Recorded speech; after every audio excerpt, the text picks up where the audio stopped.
Hi guys, Josh Lloyd here for the last NBA DraftKings first look for the 2020-21 NBA season. I hope you guys have enjoyed these videos this season. I thank Al for having me on his channel. Hope you guys have learned some stuff. Hope you guys have enjoyed it. Hope you had a bit of a laugh on the way as well. But we have got one more day of games to talk about. It's Friday. There are 8 games on. But what felt for old time's sake, why don't you just ring my bell? Why don't you give us a bit of a thumb it up, drop a comment, and now let's talk about the games. The first game we look at, the Cleveland Cavaliers and the Washington Wizards. Interestingly, Darius Garland has been upgraded to questionable. Why? I have no idea, but he has been. Would he be able to play full minutes? Probably unlikely, but you never know. And Chetty Osman also questionable. So Osman's value could be through the roof if he plays and Garland doesn't. If Garland does play, Osman's value drops into the toilet. But both could be out, and then you get Damian Dotson and Broderick Thomas and blokes like that getting increased value. Reminder, this time of year is a disaster. It's an absolute disaster for injuries and rotations and weird decisions. Brad Beal is out once again for Washington. Let's take a look at Davis Bertans. He's at 4,200. There is some value for him with Beal out, but I wouldn't be super excited. We are, of course, massively into Russell Westbrook. 12-8's not high enough, guys. You got to go higher. You have to go high. He's averaging almost 80 points the last 3. He needs to be at 14.5 before I say probably not. Maybe 14's too high. 12-8 isn't. Westbrook is still in play. Now, whatever that dickhead Scott Brooks is going to do at center, I have no idea. Dan Gafford at 3,600 could be great. He had 25 points in 17 minutes, but 17 minutes is the frustrating part. If he plays 25 minutes, he pulls it out and pisses all over that number. Easy, but it's Scott Brooks, so who knows? So how can we trust Dan Gafford or Alex Len or Robin Lopez coming out for 25 minutes out of nowhere? Like, it's impossible to know. I do like taking a flyer on Ish Smith, who's averaging over 20 over the last 3, and without Beal, his value does rise. Well, Hachimura at 55 is not a bad play. He does have some upside. He's been pretty bad the last 2 games, but he does have some upside there. For the Cavs, I think 83 for Colin Sexton is pretty good if Garland and Osman are out, while Okoro at 5,200 also looks good if one of those 2 players are. If they both play, I'm probably less interested in Okoro, especially if Garland plays. Osman doesn't really matter. But if Garland is out, then Okoro at 5,200 I think can work. Osman at 58 is too high, obviously, unless Garland is ruled out in this game. Let's go next one. We're looking at the Orlando Magic and the Philadelphia 76ers. This is a back-to-back for Philadelphia. It's a back-to-back for Orlando as well, but they don't care. We don't know whether Mo Bamba is going to be available. He's sat the last 2 with a non-COVID illness. The Sixers need to win one of these last 2 games against Orlando to lock in the number 1 seed. Does Joel Embiid play on the back-to-back? Does he play full minutes? I'd be really reticent to use Embiid, Simmons, and Harris. They could really limit those guys if this game is out of hand early, which I imagine it will be.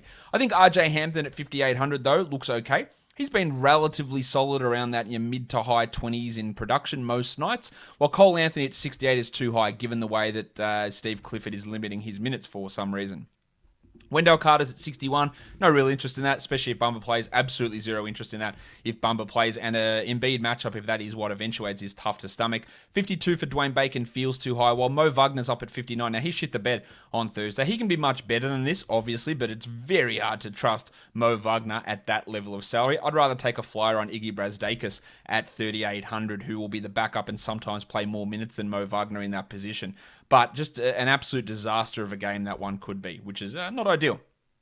The next game that we take a look at, we have got the Denver Nuggets. They are hosting, or not hosting, the Detroit Pistons are hosting the Denver Nuggets. Michael Porter Jr., I expect, returns. He rested on Thursday. Monty Morris rested as well. He should return. Is there a chance that Jokic sits this game? I would say so. But for the Pistons, we know that Frank Jackson's out. Wayne Ellington's out, Corey Joseph's out, Jeremy Grant's out, Mason Plumlee's out. They're all out. The Nuggets went crazy on Thursday and started JaVale McGee and Nikola Jokic together. I don't know if that happens, but the other guy that's out that is actually super important for Detroit is Isaiah Stewart. Elf is out. So Jahlil Okafor, $3,200 of Jahlil Okafor is starting.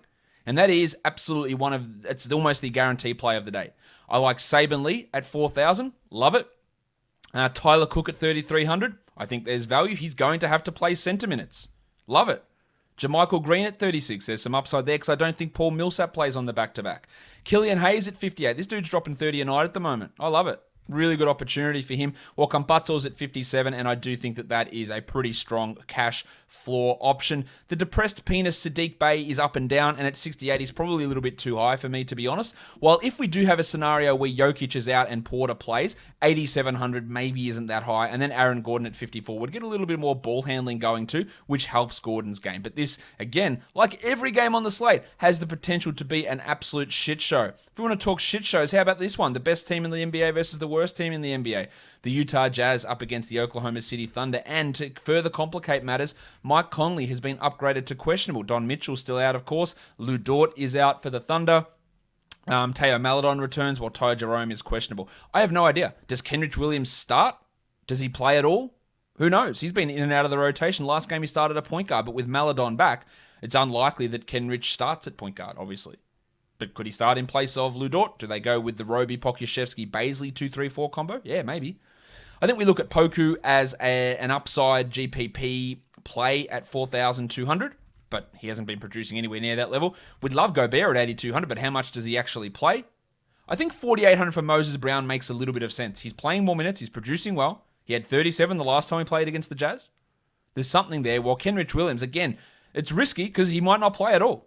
But at 3,800, if he does get out there, he'll get 20, 22, 23 points. He's averaging 27 over the last 5 in just 25 minutes.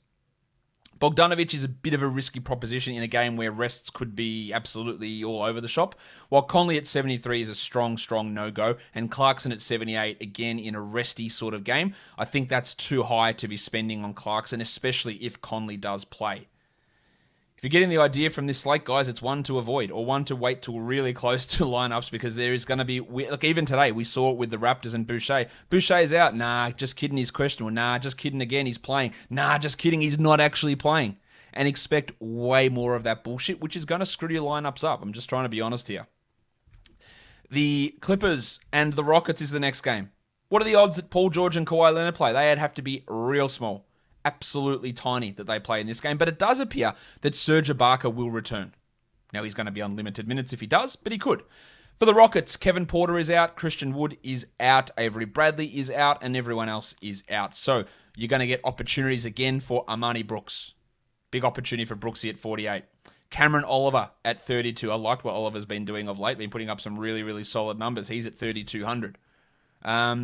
Luke Kennard at 34. Absolutely be in on him because we're going to have a situation, I think, where George and Kawhi are both out.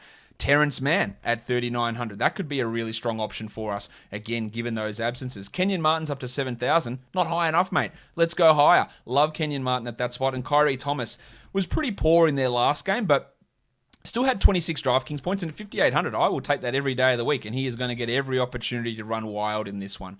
Zubats might be impacted a little bit by Ibaka returning, but 5,200, I don't completely hate that. While the wild thing, Jay Sean Tate, is too high at 6,400 because they just keep reducing his playing time because they don't really need to see more of him. They know what he can do, and yeah, there's no need to push him out there for more minutes than necessary. The next game is a rematch from what we saw on Thursday, the Sacramento Kings and the Memphis Grizzlies. And at the time of recording, I'm just going to check. Do we have a result in that game? The Grizzlies are 4 points up with 50 seconds to go in that game. The Grizzlies, if the Grizzlies do win this game against the Kings, then it doesn't actually matter what they do in this game on Friday because their fate against the Warriors comes down to that matchup on Sunday. That's all it comes down to. So if they do end up pulling this out, which it looks like they will, this could be a nothing game. I don't expect Jaren Jackson to be playing here. Valanciunas, he was a game time decision. He started Thursday. There's a chance that he doesn't play in this one. I would look to Kyle Anderson and Brandon Clark to have some increased value because of the absences of maybe Valanciunas and almost definitely Jaren Jackson. So Kyle Anderson and Brandon Clark. Dylan Brooks at 6,400. That's a lot for Brooks, but he's been playing pretty well. But it is a lot. I also don't expect Barnes, Fox, Bagley, or even Rashawn Holmes to play for Sacramento. So we're really looking to fire up our Chemezi Metus, who had a really good game. You can fire up your Justin James. You can look at Damian Jones, who will get the start in place of Rashawn Holmes. Some real value is going to open up there. Delon Wright at 82. That's still really high for Delon, and this game could be over. So they could be really relying, or the Kings season could be over pretty much. I think they'll be relying a little bit more to see what they can get out of maybe a Kyle Guy, maybe a Justin James, as we saw from James on Thursday as well. But just another game with some real things that can vary quite a bit. The Toronto Raptors are here to piss us off once again. Will Gary Trent or Chris Boucher play in this game? Because they were both available to play and then didn't on Thursday. Did they sit because it was a back-to-back? I guess that's the assumption, but we don't know if they're going to be available and ready to play. We would assume that Lowry, Van Vliet, Anunoby, and Siakam are all out. Boucher's at 6,500. Now, he could smash. Like, he could absolutely kill at that number, but I just don't know. I think Boucher probably will play, especially because Watanabe hurt his ankle on Thursday and couldn't finish the game. But we have to love Fred Gillespie at 3,900. That looks really strong in a situation where he could be forced into more minutes.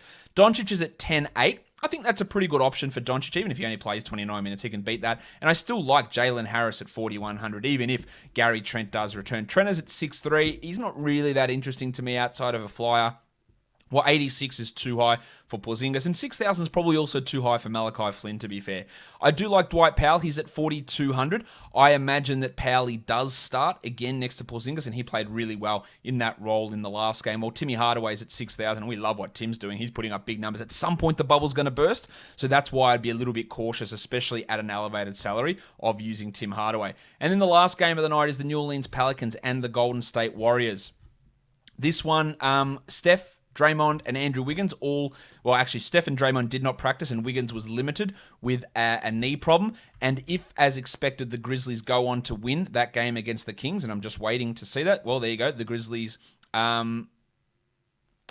did win that game, so that one's over. So I would expect Steph Curry, Draymond Green, and Andrew Wiggins to not play in this game because, again, this game does not matter at all. So, expect those guys out. For the Pelicans, they have listed Brandon Ingram and Steven Adams as questionable. For what reason? I have absolutely no idea why those guys would play. I'd be really looking to fire up your Jordan Pooles at 4,100. Really good value there. Maybe it's Nico. I've got the wrong game selected. That'd be great if I could put the right one on. There we go.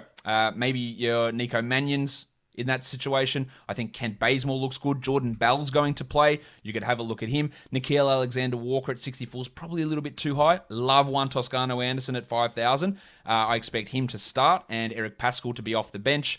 I would look at guys like James Johnson and Najee Marshall as options as well.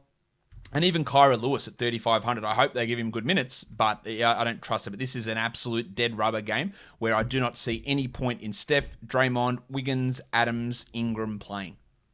So I hope you loved my in-depth talk about how badly these games don't matter and how shitty this slate's going to be. But here you go. So if we're looking at guys we're looking at, Okafor, Boucher if he plays, Jordan Poole, Saban Lee, Armani Brooks, Kyra Lewis, Ish Smith, Jonas Valanciunas maybe, although there's almost no chance of Valanciunas plays, I would say.